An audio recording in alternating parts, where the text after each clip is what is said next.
Un parti anti-Europe qui veut revenir au franc, la victoire du FN, ce n'est vraiment pas un bon signal envoyé à nos partenaires commerciaux, assure Jean-Luc Chauvin, le président de l'UPE 13, le patron des Bouches-du-Rhône. Nous, chefs d'entreprise, c'est pas moins d'euros, c'est pas moins d'Europe, mais au contraire, c'est une vraie Europe politique, c'est une vraie Europe sociale, c'est une vraie Europe fiscale dont on a besoin, qui vienne harmoniser les règles entre nous et qui nous permettent de se donner les moyens d'aller vendre dans le monde entier. Donc se refermer sur nous-mêmes, c'est refuser d'évoluer avec son temps. Bien sûr que l'euro n'a pas que du bon, bien sûr qu'il faut simplifier les règles, mais en termes d'économie, la France a tout à gagner de l'Europe.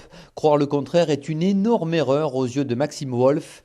Il gère 450 employés, c'est le vice-président de l'Union patronale. Nos entreprises ont besoin de moins de règles, moins de normes et que l'on affiche dans l'ensemble de l'Europe une vraie ligne économique pour régler nos problèmes d'emploi. Nos territoires ont absolument besoin de plus d'Europe. Quand on parle par exemple de notre port de Marseille, il a absolument besoin que son hinterland soit dynamique. Et pour que son hinterland soit dynamique, il faut que ce dernier soit connecté au corridor européen. C'est-à-dire qu'il faut qu'on capte les flux.